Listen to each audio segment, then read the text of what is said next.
네, 이른바 김만배 허위 인터뷰 의혹과 관련해서 검찰이 특별수사팀을 꾸리고 본격적인 수사에 착수를 했죠.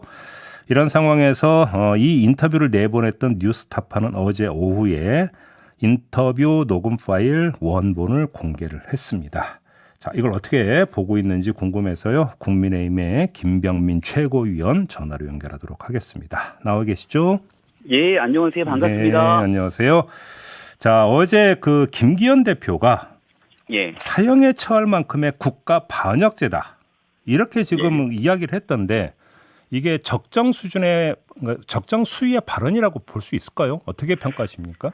일단 대통령 선거를 앞두고 이뤄진 여론 조작 그리고 가짜 뉴스를 기반으로 국민의 선택권을 침해한 중범죄 행위다라고 생각을 합니다. 네. 그래서 저도 어저께 국민 주권 찬탈 범죄다 이렇게 말씀을 드렸는데요. 네. 굉장히 악의적이고 조작된 범죄 행위라고 하는 점을 좀 강조할 수밖에 없을 텐데 가볍게 뭐 많이 나왔습니다마는 대통령 선거 3월 9일이었고 바로 그 며칠 전인 3월 6일에 이 같은 가짜 허위 보도를 진행함으로 인해서 이 내용들을 더불어민주당에 있는 당시 선대위 관계자들이 줄줄이 인용해서 윤석열 후보를 공격하기 시작합니다. 그리고 단순히 뉴스타파에 대한 보도뿐 아니라 대통령 선거 운동이 이미 돌입됐는데 돌입되고 난 뒤 2월 21일인가요? JTBC에 검증되지 않은 허위 보도를 진행함으로 인해서 그때부터 그 보도를 기반으로 한 민주당의 이재명 후보를 비호하고 윤석열 후보에게 모든 의혹을 덮어씌우는 악의적인 허위 정치 공세가 이루어졌기 때문에 반드시 발본색원에서 뿌리 뽑아야 되는 중범죄라고 다시 말씀드리겠습니다. 중범죄인 건 맞다. 이런 취지의 네. 말씀인데요. 알겠습니다. 잠시 후 또 뉴스타파 입장도 들을 계획이니까 이때 한번 좀 그 뉴스타파의 입장 한번 좀 들어보도록 하겠고요. 어제 예. 그 뉴스타파가 녹음 파일 원본을 공개를 하지 않았습니까? 혹시 좀 체크를 예. 해보셨습니까, 최고위원님? 예, 뭐 전체를 다 듣진 않았지만 전체적인 내용 등은 중요 내용들은 체크를 했습니다. 어떻게 평가하십니까? 뉴스타파가 잘못된 문제가 있다면 여기에 대해서 겸허하게 국민께 고개 숙이고 사과해야 마땅합니다. 네. 신앙림 씨와의 돈 거래에 대해서는 사과하면서도 허위 보도는 아니라고 본인에 대한 자기 변명으로 일관하게 되는데요. 네. 뉴스타파 보도 때문에 연이어 후속 보도를 했던 MBC도 고개를 숙이고 있는 마당입니다. 전문이 공개가 되고 나서 더욱이 뉴스타파에 대한 의구심이 커지게 된 건 네. 여기에 대한 전문에는 윤석열 당시 검사가 커피를 탄 적이 없다. 커피는 직원이 타줬고 혼자 마셨다. 이런 내용이 김만배 씨의 발언이 있었던 것에 비해서 이런 내용들을 쏙 빼고 3월 6일 보도에 뉴스타파가 제기했던 보도의 제목에는 김만배 육성 파일, 박영수 윤석열 통해 부산저축은행 사건 해결이라는 제목을 달고 보도를 합니다. 그러면 어제 나왔던 전체 전문을 꼼꼼히 살펴보고 또 탐사 저널리즘을 표방하는 뉴스타파라면 당연히 이런 내용들에 대한 2중, 3중 체크. 더 나아가서 김만배 씨의 말일 뿐 여기에 대한 실질적인 행위자는 조우영 씨였기 때문에 네. 조우영 씨에게 그 내용을 확인하는 절차가 필요했을 텐데 그런 걸 아무것도 가져가지 않았습니다. 한 가지만 덧붙여 말하면 3월 6일 그 같은 뉴스타파의 보도가 있고 난 다음 3월 7일 MBC의 보도 제목이 김만배, 윤석열이 봐줬지, 사건이 없어졌어. 이 내용은 어제 나왔던 전문 어디에도 찾아보기가 어려운 내용들 아닙니까? 네. 그래서 결과적으로 뉴스타파의 짜집기, 왜곡 보도 때문에 대통령 선거판을 흔들려고 하는 심각한 선거 범죄 행위로 이어졌고 여기에 장단 맞춰 2인 3각 경기하듯이 춤을 췄던 게 바로 민주당 당시 핵심 관계자들이기 때문에 알겠습니다. 잘못된 부분들에 대한 엄정한 조치 그리고 분명한 사과가 필요합니다. 정리하자면 어제 공개된 원본 파일과 3월 6일 보도를 비교를 하면 3월 6일 보도는 의도적 짜깁기 보도다. 이런 말씀이신 거죠? 간단히 정리를 하면. 맞습니다. 자, 그러면 이 신앙림 씨와 김만배 씨 간의 인터뷰 요 성격을 좀 봐야 될 것 같은데 뉴스타파 측에서는 2021년 9월에 인터뷰가 이루어진 만큼 특정 후보를 겨냥한 인터뷰가 불가능한 시점이었다. 이 점을 강조하는데 이건 어떻게 받아들이세요? 9월 15일에 인터뷰가 이루어지지 않았습니까? 예. 그리고 여기에 대해서 인터뷰가 아니라 사적인 대화를 녹음했다 또 이런 얘기를 하더라고요. 네. 그 사적인 대화를 녹음했던 부분들을 왜 대통령 선거 사흘 전에 짜집기 해서 왜곡 보도를 합니까? 여기에서부터 논리적인 구성, 성립이 잘 안 되고요. 네. 9월 15일 이날은 어떤 날이었냐면 바로 그 전날인 9월 14일이 대장동 의혹이 초창기에 점화되기 시작하니 이재명 당시 대선 후보가 기자회견을 엽니다. 9월 14일에? 예. 네. 그래서 이재명 대선 후보가 성남시 이 대장동 사건은 이 공익환수한 최대 치적으로 본인의 성과를 포장하죠.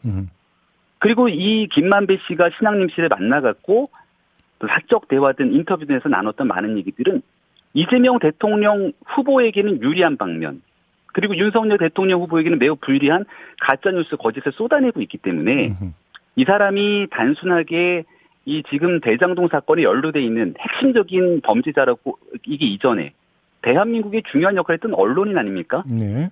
그래서 언론의 생리를 누구보다 잘 알고 있었던 사람이고 남욱 변호사, 기타 대장동 일당들에게 관련된 언론 방향, 인터뷰에 대한 지침까지 줬다라는 얘기가 나오고 있는 상황이기 때문에 당시에 있었던 9월 15일에 김만배 씨의 발언들은 상당한 의도를 가지고 있었다고 보는 것이 더 정확할 것 같습니다. 자, 그러면 조금 전에 그 최고위원님 말씀을 제가 받아서 그냥 대놓고 한번 네. 이 질문을 드려볼게요. 그러면 그 신앙림 씨가 김만배 씨를 만난 거나 아니면 뉴스타파가 보도를 한 거나 지금 이제 배우설을 제기를 하고 있지 않습니까? 그 배우가 민주당이라고 보시는 겁니까? 내용들은 확인할 필요가 분명히 있을 텐데요. 네. 여기에 대해서 한마디 얘기를 좀 드리겠습니다. 앞서 이제 JTBC 보도 내용을 잠깐 2월 20일이라고 말씀드렸는데요. 네. 공식 선거운동이 진행되고 있었던 때입니다. 음. 선거운동이 진행되고 있을 그 선거운동 기간에는 언론의 보도를 우리 앵커님도 잘 아시겠습니다만 훨씬 더 균형 잡힌 상황들을 보도하고 또 거기에 대해서 사실관계에 대한 검증이 철저해야 될 텐데 네네. 오히려 조우영 씨가 얘기했다고 하는 윤석열 검사에 대한 내용들, 이 모든 것들 부인했던 상황들을 다 빼버린 채 악의적인 왜곡 보도를 합니다. 이제 그건 JTBC 보도를 말씀하시는 거예요? 예, 지금 얘기는 JTBC 보도입니다. 예. 그리고 난 다음 바로 그 다음 날부터 민주당의 브리핑이 쏟아지기 시작합니다. 거의 공장에서 찍어내듯이 윤석열 당시 대통령 후보를 향해서 예. 커피를 왜 타줬냐? 커피 한 잔 타주고 범죄를 덮어버렸다. 이런 논평들이 수석 대변인을 비롯한 온갖 브리핑들이 쏟아지고 아마 나중에 빅데이터 분석을 통해서 그 당시 민주당의 인사들이 얼마나 이 내용들을 활용했는지를 보면 정확해질 거라 보는데요. 뉴스타파 보도가 나오고 난 다음 3월 7일입니다. 이재명 성남시장 때문에 사업에 어려움을 겪었다는 김만배의 고백이 있었다. 윤석열 미스커피 한 잔 대접하고 조우영을 돌려보냈다. 결과적으로 대장동에 관한 이재명 대표는 아무런 문제가 없는 사람으로 정치적인 메시지를 내고 윤석열 대통령 후보에게 모든 의혹을 덮어씌키게 되는 정치적인 이득을 고스란히 민주당이 가져가게 됩니다. 의혹이 나오는 건 매우 자연스러운 일일 것이고요. 마지막 한마디. 예. 그래서 주신 말씀을 정리하면 왜 민주당과의 연계성을 얘기하냐고 했는데 김만배 씨의 발언 한마디로 정리하겠습니다. 이재명 대표와 한 배를 탔다. 그것 때문에. 자, 그러면 그거 말고 예. 조금 전에 지금 말씀하셨던 JTBC 보도가 나온 다음 날부터 언론, 이제 예. 민주당이 엄청나게 브리핑 이런 걸 했다고 말씀하셨는데. 예. 근데 사실 통상적인 정치 현상을 보면 특정 보도가 나오면 그 보도가 자당한테 유리하다고 판단하거나 상대당한테 불리하다고 보면 최고위원들이 최고위원 회의에서도 발언하고 대변인 성명도 나고 이런 경우는 일상 다반사 아닙니까? 그렇기 때문에 예. 언론에 대한 문제를 훨씬 더 강하게 지적할 수밖에 없는 것이고. 아니요. 그건 알겠는데 배우설에 예. 그게 정황이 되기는 좀 힘들지 않느냐. 저는 이 질문입니다. 김만배 씨의 발언으로 앞서 분명하게 말씀드렸던 측면이 있고요. 예. 지금부터 이제 확인해야 되는 건 네. 9월 15일에 신앙림 씨와 뉴스타파 보도가 있기 전에 이 김만배 씨와의 사적 대화든 인터뷰 등 그 과정들이 9월 15일에 있었던 거고 네. 이게 뉴스타파가 보도되기 전까지 묵혀져 있었던 것 아닙니까? 네. 그리고 난 다음 신앙림 씨는 돈을 이 억대가 넘는 돈을 받았기 때문에 문제가 불거졌고요. 그리고 그 중간에 이 내용들이 민주당에 있는 민주당이 유리한 방식으로서 이 같은 내용들이 하나둘씩 이어지고 있다라는 내용들이 나오고 있는데요. 네. 지금부터 본격적으로 수사에서 밝혀내야 될 지점들은 이것이 단순히 김만배 씨 혼자 모든 것들을 기획해서 언론의 보도를 끌고 가는 과정, 그분은 유동규 씨로 치부하고 이재명 대통령은 오히려 대장동 일당들에게 이득을 가져가지 못하게 만든 공산당으로 치부하고 이 모든 일들이 단순히 김만배 씨 혼자 대장동 일당들과 꾸민 일이라고 생각하기 어렵습니다. 알겠습니다. 나머지는 수사를 통해 밝혀낸 일이라고 최고위원님, 제가 확인차 그럼 짧게 확인 질문 예. 하나만 드릴게요. 그러니까 사전 그 공모와 사후 예. 활용은 명백히 다른 건 인정을 하시죠?